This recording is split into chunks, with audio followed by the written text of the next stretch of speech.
Hello साथियों, मैं मिथुन आपके अपने परिवार कलम से क्रांति T20 में स्वागत करते हैं। आइए आज का सेशन स्टार्ट करते हैं। आज का सेशन जो है हम लोग स्टार्ट कर रहे हैं नंबर सिस्टम और फोकस करेंगे हम लोग एनटीपीसी और ग्रुप डी को। ध्यान रहे इस चीज का और बिल्कुल आप मेरे साथ बने रहें। बिल्कुल आपको बेसिक से हम हाई लेवल तक सवाल को बताने वाले हैं और आपको जो हम सवाल बताने के लिए जा रहे हैं आपको हम बुक दिखा देते हैं। ये देखिए सारे सवाल हम रेलवे घटना चक्र से बताते हैं, जिसमें कि सारे क्वेश्चन वो हैं जो कि रेलवे में पूछा गया है। रेलवे में सिलेक्टेड क्वेश्चन को ही हम बताएंगे, उसी से रिलेटेड हम चर्चा करेंगे चीजों को। तो चलिए स्टार्ट करते हैं हम सवाल। आज का पहला सवाल आप देख पा रहे होंगे। पहला सवाल क्या है? यहाँ पे दो संख्याओं का योग 9 है और उनके व्युत्क्रमों का योग 1/2 है। व्युत्क्रमों का योग 1/2 है, तो उनमें से एक संख्या है। ऑप्शन आपको दे रखा है, देखिएगा ध्यान से, बिल्कुल बारीकी से चीजों को समझिएगा। ऑप्शन है 2, बी नंबर ऑप्शन है 6, सी नंबर ऑप्शन है 5 और डी नंबर ऑप्शन है आपका 4। तो सबसे पहला कथन में इसने कह रखा दो संख्याओं का योग 9 है, यानी हम ऑप्शन यदि चेक करें तो यदि पहला चीज लेंगे यहाँ पे तो क्या कह रहे हैं यहाँ पे, तो उसमें से एक संख्या क्या होगा।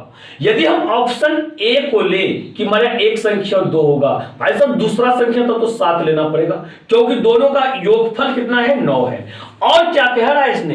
कह रहा है व्युत्क्रम का योग 1/2 है।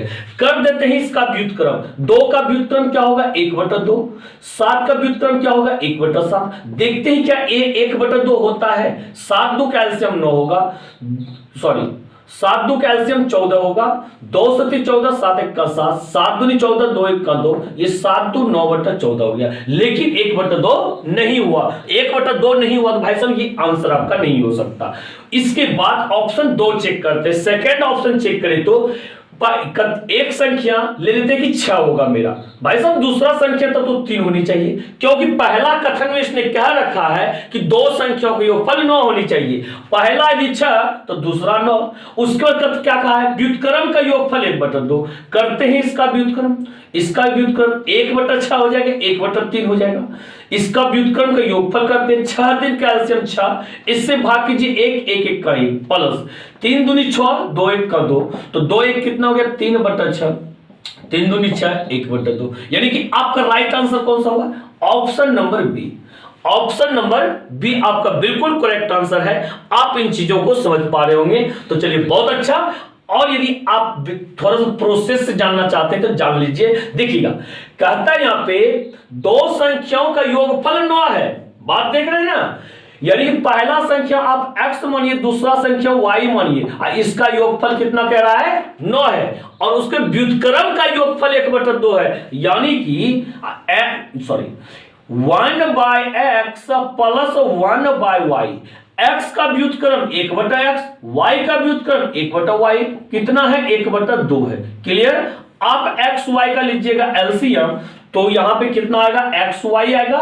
x से कीजिएगा भाग, बचेगा y, y गुना 1y। अब y से भाग कीजिएगा, बचेगा x, x गुना 1 x हो गया। अब बराबर में 1/2 हो गया। अब एक चीज ध्यान दीजिए, आप यहां पे समीकरण फर्स्ट में कि x प्लस y बराबर 9 है, ये y प्लस x बोलिए, ये x प्लस y बोलिए, बात तो बराबर है। क्या आप यहां पे 9 लिख सकते हैं? बोलिएगा हाँ सर। और x/y बराबर 1/2 हो गया, यानी कि फाइनल रिजल्ट आपका ये एक्स वाई बराबर बाय क्रॉस मल्टीप्लाई कर रहे हैं, यहां पे 18 आ रहा है। बात क्लियर है ना? इस चीज को समझ पा रहे हैं? अब 18 यानी कि जो दो संख्या लिए हैं ना, उसका गुणनफल कितना होगा? 18 होगा। देखिएगा 18 का निकालिए गुणनखंड, 2 नंबर 18 और 3 3 9। इसी में से कोई दो संख्या बनेगा आपका। मान लीजिए एक संख्या ले लेते हैं 2, जो कि पहला ऑप्शन है, तो दूसरा संख्या आपको इन दोनों को गुणनफल लेना पड़ेगा।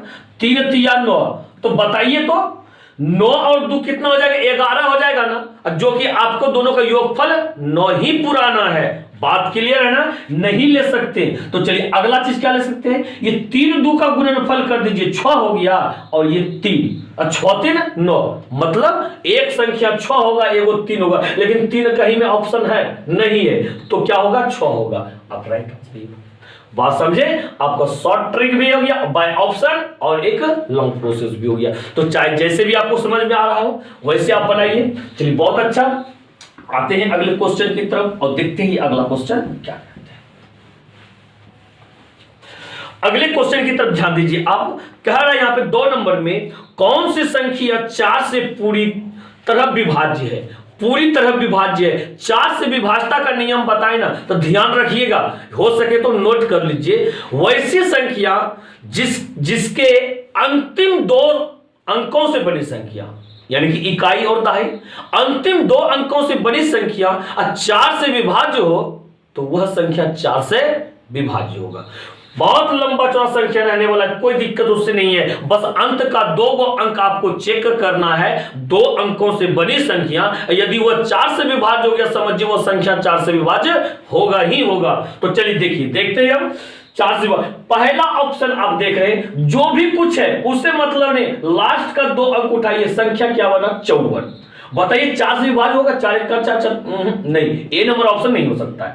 बी नंबर ऑप्शन चेक कीजिए, लास्ट से 2 अंक उठाइए, क्या बनता है, संख्या 76। 4 से विभाज्य करने का प्रयास कीजिए, 4 1 कम 4 बचा 2, 4 6 24, 4 1 का 4 सॉरी 3 बचा, 4 1 का 4 बचा 3 और 4 9 36। अच्छा, तो विभाज्य हो जाता है, 4 1 का 4 बचा 3, 4 9 36, यानी कि 19 बार में। कितना बार में, 19 बार में, यानी कि आपका यही ऑप्शन सही है। कितना, बी नंबर, कि ये 4 से विभाज्य होगा। बात क्लियर है, कहीं कोई समस्या बिल्कुल नहीं। आइए अगले क्वेश्चन की तरफ, क्वेश्चन नंबर 3, और देखिए इन क्वेश्चनों को, ये क्वेश्चन देखिए आप देख पा रहे होंगे, ये कितना करता है, 2 7 6 x1 कोमा 3 से विभाज्य है, x के संभावित मानों का योग क्या है। ग्रुप डी यानी कि 2018 में ग्रुप डी में पूछा गया सवाल है ये। तो ध्यान से देखिएगा, ये सवाल लोगों को पजल कर देता है थोड़ा सा। ये 276x1 किससे बोल रहा है बताइए, तो कह रहा है इसने क्या, 3 से विभाज्य है। ये चीज जो है 3 से विभाज्य है, तो x के संभावित मानों के योग क्या है, x के संभावित मानों के योग क्या है, माना x का मान क्या, जो जो हो सकता है उन सभी अंकों का योगफल क्या होगा। ध्यान दीजिएगा, 3 से विभाजता का नियम क्या जानते हैं हम लोग, यदि किसी संख्या के अंकों का योग, यदि किसी संख्या के अंकों का योग 3 से विभाज्य है, तो वह संख्या 3 से विभाज्य होगी।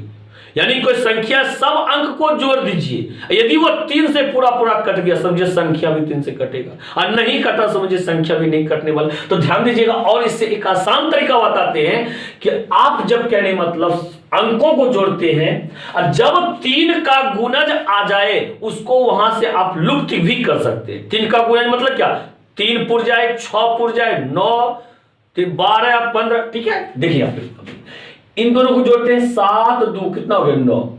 या तो आप 9 6 15 कीजिए, तो यहां से 9 को लुप्त कर दीजिए, खत्म। बचा यहां पे 6 भी 3 का गुणज है, इसको भी खत्म कर दीजिए। बचा क्या, सिर्फ x और 1। यहां तक तो 3 से विभाज्य होगा, साथ ही साथ इसको भी 3 से विभाज्य होनी चाहिए। तो बताइए x की जगह क्या क्या रख सकते हैं। पहला नंबर तो यहां 1 है, यदि हम x के जगह पे 2 रख दें तो 2 1 3 हो जाएगा अंकों का योग, और 2 3 से विभाज्य हो जाएगा।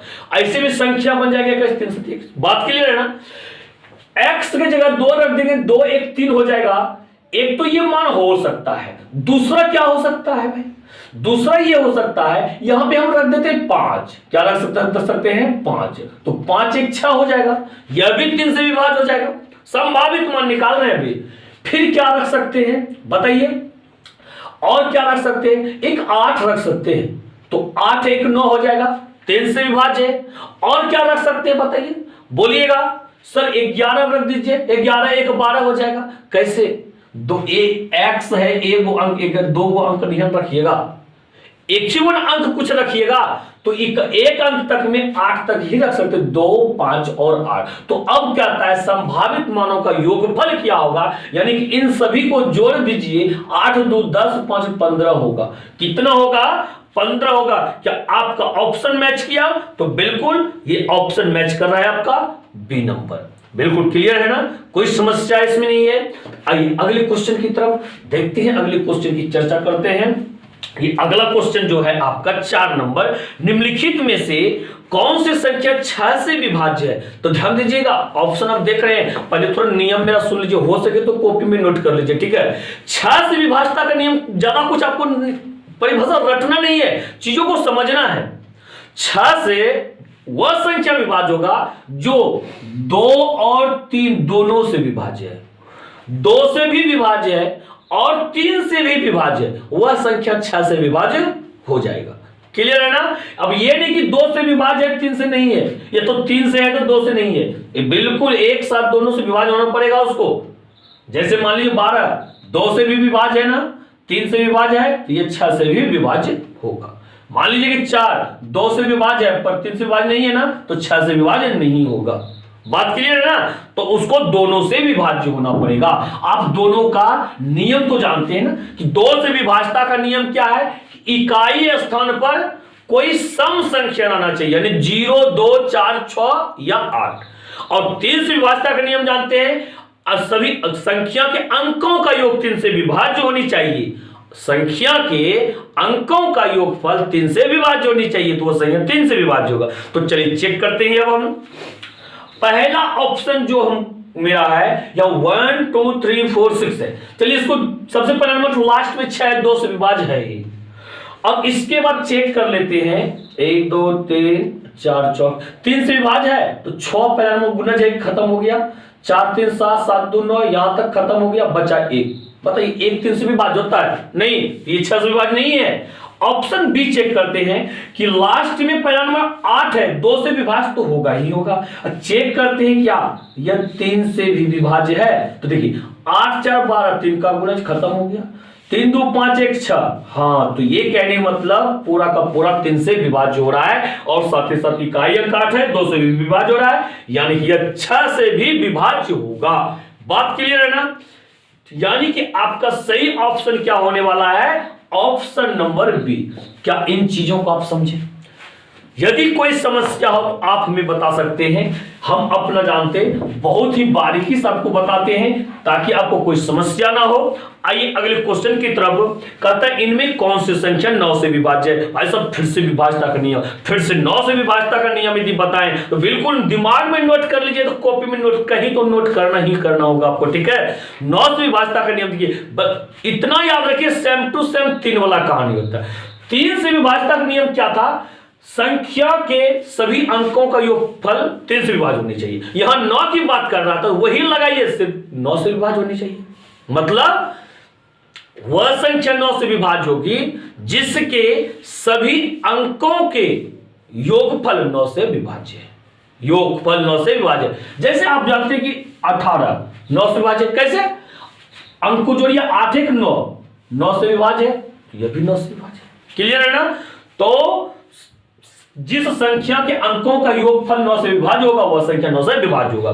तो चलिए अब ऑप्शन देख पा रहे होंगे आप खुद से इसको कीजिए, तो आप सभी को जोड़ने के चक्कर में नहीं रहिए। देखिए पहला ऑप्शन 2 9 0 3 9 है तो देखिए जैसे 9 का गुणज मिलते जाए ना, उसको आप हटाते चल जाइए। देखिए ये 9 तो 9 का गुणज है, 9 9 का गुणज है, बचा 3 0 2 और 3 2 5। बताइए 9 से विभाज्य है क्या? नहीं है, तो ये विभाज्य नहीं होगा। आइए अगले क्वेश्चन की तरफ। क्या अगले ऑप्शन 1 9 2 3 9, पहले 9 9 3 9 का गुणज है, क्लियर हो गया। 3 2 5 1 6। बताइए 6 कभी 3 9 से खाएगा? 9 से विभाज्य होगा? नहीं होगा, इसका मतलब यह भी विभाज्य 9 से नहीं है। आइए अगले क्वेश्चन की तरफ। क्या कहते हैं 1 7 1 7 1 3 9, तो पहला नंबर तो 9 का गुणज है, क्लियर हो गया ना। अब देखिए 3 1 4 7 4 11 11 1 12 12 है, 3 9 का गुणज क्या? नहीं, ये भी नहीं होगा। तो डी नंबर ऑप्शन 3 1 2 3 9, अब तो ये होना ही होना है, ये खत्म हो गया। 3 2 5 5 1 6 6 3 9, 900 खा ही जाता है। बात क्लियर है ना? यही आपका और राइट ऑप्शन रहेगा, यानी कि ऑप्शन नंबर डी। कौन सा रहेगा? ऑप्शन नंबर डी बिल्कुल आपका सही आंसर है। तो चलिए इन चीजों को आप समझे होंगे। इसके बाद आप अगले क्वेश्चन की तरफ आइए। ये अगला क्वेश्चन जो है आपका क्वेश्चन नंबर 6 कहता है यहाँ पे निम्नलिखित में कितनी संख्याएं 175 से पूर्णतः विभाज्य है? 175 से पूर्णतः विभाज्य है। तो इसमें भाई साहब हम कुछ नहीं कर सकते, आपको खुद से भाग देना पड़ेगा। यानी कि सभी संख्या में आप 175 से भाग कीजिए। जो संख्या कट गया यहां से, देखो 1 2 3 4 5 6 7 8, 8 संख्या है।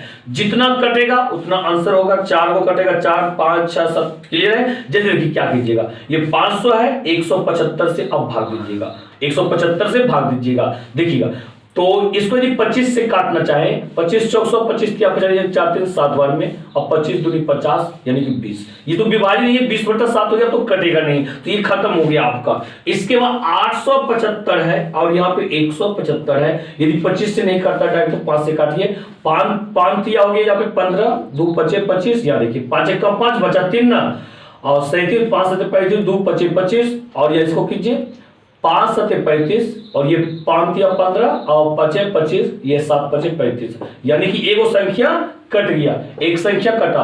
अब आते हैं दूसरी संख्या के पास। कितना कटा है? 1575 है, इसको कटाइए 175 से, 175 से बताइए कितना से कटेगा ये?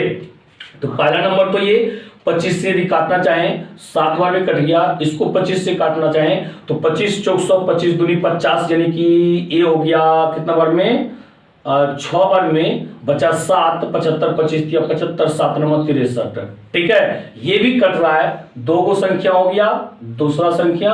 अब कहने मतलब फिर ये हो गया 19 15, इसको यदि 25 से 175 हो गया। 25 से कटेगा क्या? तो 5 से काट दीजिए, 5 या 15, 2 5 25, उसको 5 से 5 या 15, 5 या 15 बचा 4, 41 5 40, 1 5 या 15। अब बताइए 5 से तो कटेगा ही नहीं, ये 5 से नहीं कटेगा, यानी कि ये नहीं हो सकता है। अब तक में 2 को हुआ है कहा? तो 19 15 तक में, 19 15 तक में। इसके बाद अगली संख्या को चेक करते हैं। ये 19 15 तो हुआ नहीं। इसके बाद क्या है आपका? 26 25, कितना से? 175 से भाग देना है। आप इसको कर सकते हैं, ठीक है। तो देखिए अगर यहाँ पे 5 से यदि काटे, ये तो 25 से यदि डायरेक्ट काट दे तो 25 से यदि डायरेक्ट काट दे तो भी बात बन जाएगा। चलिए छोटे छोटे से काटिए। 5 या 15, 2 बचा 25 25, 25 25 बचा 2 ना, 25 1 बचा 12, 15 10 2 25 25। फिर देखिए यहाँ पे 5 7 35, और ये 5 0 25 25, और 7 से 7 का 7 7 25 35, यानी कि तीसरा भी कट गई। ये वो 3 को अभी तक में कटा है, ठीक है। तो 3 को कटा है। इसके बाद देखिए अब 3 को इसको चेक कीजिए। 28 5 0 है, 28 5 0। इसको 175 से काटना चाहें तो सबसे पहला नंबर तो ये कितना हो गया? 5 या 15 25 25, और ये कितना हो गया बताइए? 25 25 बचा 3, 3 पर 5 35, 5 7 35 0, और फिर 5 7 35, अब 5 1 का 5, 5 1 का 5 5 चौक 20, 4 7 से कटेगा क्या? 7 1 का 7 नहीं, ये भी खत्म हो गया आपका, यानी कि ये भी आपका नहीं कटने वाला है। अब इसके बाद देखते हैं क्या आपका 33 25 बटे में 175। तो पहला नंबर तो 175 35 बार में कट रहा है। फिर इसको 5 6 30 बचा 3, 32 हो गया, 5 6 30 25 25। अब फिर देखिए यहाँ पे तो 5 7 35, 5 1 का 5 बचा 1, 16 5 या 15 1 15 5 या 15। हाँ, तो अब यहाँ देखिए 7 7 1 का 7 6 63, 7 नंबर 63, यानी 19 बार में कट रहा है। यानी चौथा भी संख्या 4 को कटा। अब एक लास्ट है, इसको भी चेक कर देते हैं हम। 4 3 3 5, 175 से पहला नंबर तो ये 35 बार में 5 8 40 बचा 3, 3 पर 3 33, 5 1 30 3, 3 पर 5 5 7 35। पहला नंबर ये 5 आ गया, ये 5 से कटेगा नहीं कटेगा, पूर्ण रूप से कट ही नहीं सकता। यानी कि 4 संख्या, कितने संख्या कट रहा है? 4 संख्या, option number A. Option A आपका मैच किया। ये तो बिल्कुल वैसा सवाल, तो कोई ट्रिक वाला सवाल नहीं था, तो आपको ये टाइम पास करने के लिए ऐसा सवाल दिया जाता है, तो कोई बात नहीं, ऐसा भी सवाल आप बना सकते हैं। तो चलिए इसके बाद अगले क्वेश्चन की तरफ देखते हैं, अगला क्वेश्चन क्या कह रहा है। ये अगला क्वेश्चन जो आपका है क्वेश्चन नंबर 7, देखिएगा, कहता है नीचे दी गई संख्या में कौन सी संख्या 3 से विभाज्य। 3 से विभाज्यता का नियम बताएं, जिन संख्याओं के सभी अंकों का योगफल 3 से विभाज्य हो और वह संख्या 3 से विभाज्य होगा। देखिएगा पहला ऑप्शन का अंक को जोड़िए 7, या देखिए 1 7 1 1 है ना, 7 1 8 8 1 9 9 1 10 हो गया। ये नहीं हो सकता, फिर 1 3 1 1, देखिए 1 1 2 3 2 5 1 6, यानी कि इसका योगफल 6 होता है जो कि 3 से विभाज्य है, यानी कि ऑप्शन बी बिल्कुल राइट रहने वाला है। बात समझिए नहीं समझे, बिल्कुल यह ऑप्शन बी आपका सही आंसर होगा। इसके बाद आप आइए अगले क्वेश्चन की तरफ, देखिएगा यहां पे क्या कहता है, सबसे बड़ी तथा सबसे छोटी 2 अंकों की अभाज्य संख्याओं के अंतर की गणना करें। ध्यान दीजिएगा, अभाज्य संख्या जान रहे हैं ना, जैसे में 2 3 5 7, बात समझ आता है। 1 से 100 तक में 25 अभाज्य संख्या होता है, शायद अभी कभी आपको हम लिखाए होंगे, तो यदि आप नहीं जानते हैं तो आज जान लीजिए। तो सब 1 से 100 तक में 25 अभाज्य संख्या होता है, तो क्या कहता है, सबसे बड़ी तथा सबसे छोटी 2 अंकों की। अच्छा, सबसे छोटी 2 अंकों की संख्या क्या होता है? 10 होता है। सबसे बड़ी क्या होता है? 99 होता है। जो भी अभाज्य संख्या होगी इसी के बीच में होगा। क्योंकि आप बोलिएगा सर वो अभाज्य संख्या 7 तो होता है, अरे 7 होता है तो 2 अंक इसमें है क्या? एक ही ना अंक है, और 2 अंक तो जो भी होगा 10 या 10 से अधिक ना होगा, और अधिक से अधिक 99 या इससे कम में होगा। और यदि इससे आगे जाइएगा 100 तो हो गया यहाँ पे 3 अंक। हो सकता है क्या? नहीं हो सकता। तो बताइए 10 के बाद अभाज्य संख्या क्या होता है? 11। ये सबसे छोटी हो गया। तो 99 के पहले से 98 होता है, लेकिन वो अभाज्य संख्या नहीं है। बात समझे ना, अभाज्य संख्या है कौन सा? 97 अभाज्य संख्या है। तो सबसे छोटी अभाज्य संख्या 11 हो गया और सबसे बड़ी अभाज्य संख्या 97 हो गया। तो बताइए कहता है इसका अंतर की गणना करें, मतलब घटाव कर दीजिए, दोनों घटा दीजिए, यानी 97 में से 11 घटा दीजिए, 7 में से गया 6, 9 में से गया तो 8, यानी कि 86 हो गया। कितना हो गया? 86। और ये ऑप्शन मैच कर गया आपका D number option, option number D आपका बिल्कुल राइट आंसर है। क्लियर है? इसके बाद आप आइए अगले क्वेश्चन की तरफ, देखिए ये अगला क्वेश्चन क्या है। अगला क्वेश्चन जो आपका है यहाँ पे कहता है 1 से 10 तक की सभी संख्याओं के वर्गों के योगफल की गणना करें। वर्गों के योगफल, अच्छा, इसके लिए आपको एक जबरदस्त सूत्र हम दे रहे हैं। थोड़ा सा आपने भी सूत्र को रटने का प्रयास कई बार किए होंगे, पर हो सकता है आप भूल जाते होंगे। आपको हम आज याद कराते हैं सबसे पहले नंबर कि n प्राकृत संख्याओं के वर्गों का योगफल और सूत्र क्या होता है। क्वेश्चन लिख लीजिएगा, n प्राकृत संख्याओं के वर्गों का योगफल बराबर, तो सूत्र देखिएगा। पहला नंबर हम ये बताते हैं आपको, n प्राकृत संख्याओं के अंकों का योगफल और सूत्र क्या जानते हैं? आप कहिएगा sir n into n plus 1/2 जानते हैं। इसको कौन नहीं जानते होंगे? हर किसी ने जानते हैं कि n प्राकृत संख्याओं के अंकों का योग जो है n इंटू n प्लस 1/2 होता है। और बात यहां पे सिर्फ लगा दिया है वर्ग। आप एक एक्स्ट्रा काम कीजिए, यहां n प्लस 1 में किए थे, इस बार इसको n को दुगना कर दीजिए, 2n प्लस 1 कर दीजिए, ठीक है। अब बटन में यहां किए थे 2, और एक और बढ़ा चढ़ा के कर दीजिए बटन 3, हो गया आपका सूत्र तैयार। बात क्लियर है ना? यानी कि सूत्र क्या हो गया? n into n plus 1 into 2n plus 1/3 दूनी 6, यही आपका सूत्र होता है। अब देखिए क्या कहता है, 1 से 10 तक की संख्याओं के वर्गों का योग, और n का जो वैल्यू होगा, जहां तक बोला जाएगा प्राकृत संख्या मतलब 10 तक, n का वैल्यू 10 हो जाएगा। यहां पे हो गया 10, n प्लस 1 तो 10 1 11 गुना 2n प्लस 1 यानी 10 दूनी 20 21 हो गया। अब बटन में हो गया 6, क्लियर है। अब 3 दूनी 6, 3 7 21, और 2 से कटाइए 2 पंचे 10 हो गया। अब कर दीजिए इसका गुना। अब गुना कीजिएगा कैसे? 11 5 55, 55 गुना कीजिएगा 7, अब 55 गुना 7 तो 7 35, 5 बाकी 3 7 35 3 38, यानी कि 385 85 यानी कि ऑप्शन नंबर सी आपका मैच कर गया, ऑप्शन नंबर सी। बात क्लियर है ना, कोई समस्या आपको? बिल्कुल नहीं। इसके बाद आपको एक होमवर्क क्वेश्चन, हो सके तो आप इसका आंसर हमें कमेंट करके अवश्य बताइएगा। ये क्वेश्चन नंबर 10 आपका होमवर्क क्वेश्चन है, जो कि आप देख रहे हैं कई बार क्वेश्चन को पूछा गया है, ग्रुप डी भी पूछा गया है कलकत्ता बोर्ड में। ठीक है, तो मिलते हैं हम अगले वीडियो में। वीडियो को लाइक और शेयर करना मत भूलिएगा। ठीक है, वीडियो को लाइक कर दीजिएगा, शेयर कर दीजिएगा, व्हाट्सएप ग्रुप हो, फेसबुक हो, कहीं भी हो। ठीक है, और साथ ही साथ यदि आप मेरे चैनल को अब तक सब्सक्राइब नहीं किए हैं, आप मेरे चैनल को सब्सक्राइब करके बेल आइकन को प्रेस कर दीजिए और ऑल को आप सेलेक्ट कर लीजिएगा, ताकि आपको सारे नोटिफिकेशन मिलते रहे। मिलते हैं अगले वीडियो में। इसी के साथ जय हिंद, जय भारत।